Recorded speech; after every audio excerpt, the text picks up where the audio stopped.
సంక్షేమం అభివృద్ధి విషయంలో టీడీపీతో మరొకరికి పోటీ లేదని ఆ పార్టీ జాతీయ ప్రధాన కార్యదర్శి ప్రభాకర్ చౌదరి అన్నారు. అనంతపురం అర్బన్ పరిధిలోని మరాఠీ కాలనీలో పింఛన్ల పంపిణీని ఆయన చేపట్టారు.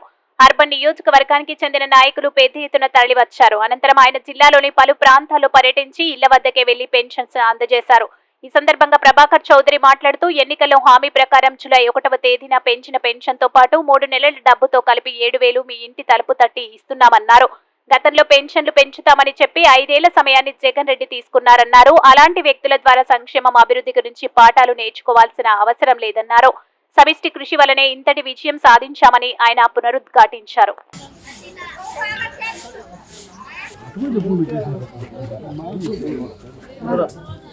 చంద్రబాబు నాయుడు గారు 1000 రూపాయలు పెన్షన్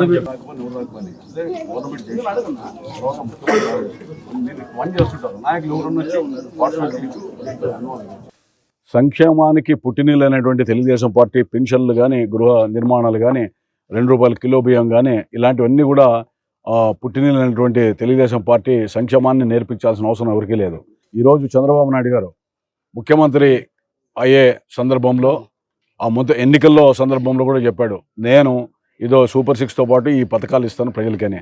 చెప్పిన హామీకి నెరవేర్చడానికి ఈరోజు 3,000 నుంచి 1,000 రూపాయలు పెన్షన్ పెంచడం. గతంలో పెన్షన్ అనేటువంటిది రామారావు గారి టైంలో 70 రూపాయల నుంచి రకరకాలుగా పెంచుకుంటూ వస్తే చంద్రబాబు నాయుడు గారు 1000 రూపాయల నుంచి 2,000 రూపాయలు చేశారు.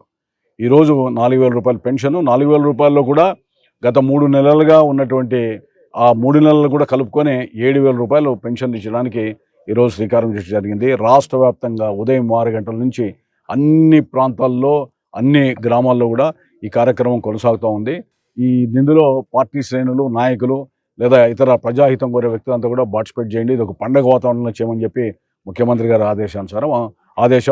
ఆదేశానుసారమే మేమందరం కూడా ఈరోజు రాజీవ్ కాలనీ గ్రామ పంచాయతీలో పరిధిలో ఒక నిరుపేదలైన మరాఠీ కాలనీలో రావడం జరిగింది. అక్కడ ఆ పేదవాళ్ళకి ఆ యొక్క పంపిణీ చేసేటువంటి అధికారులతో పాటు బృందంతో మేము కలిసి మమేకం కావడం జరిగింది. అందులో భాగంగా రావడం జరిగింది. శిల్పారావం అధికారులు కూడా ఉత్తరం రాస్తున్నా దీని మీద చర్య తీసుకోవాలని ముఖ్యమంత్రి గారి దృష్టి కూడా తీసుకొని పోయి తిరిగి దీన్ని ఏ విధంగా గతంలో పూర్వవైపు ఉందో ప్రజలకి ఆకర్షణీయంగా, ఆహ్లాదకరంగా ఈ యొక్క శిల్పారావం ఉందో, ఇది ఒకనాడు నేషనల్ పార్క్గా పిలువబడేది. నేను శాసనసభ్యుడు అయిన తర్వాత శిల్పారావంకి హ్యాండ్ ఓవర్ చేశాం ప్రభుత్వ పరంగా. దీన్ని తిరిగి పూర్వం రావడానికి కూడా ప్రయత్నం చేస్తాం. ఇక్కడ అనేక సమస్యలు కూడా ఉన్నాయి.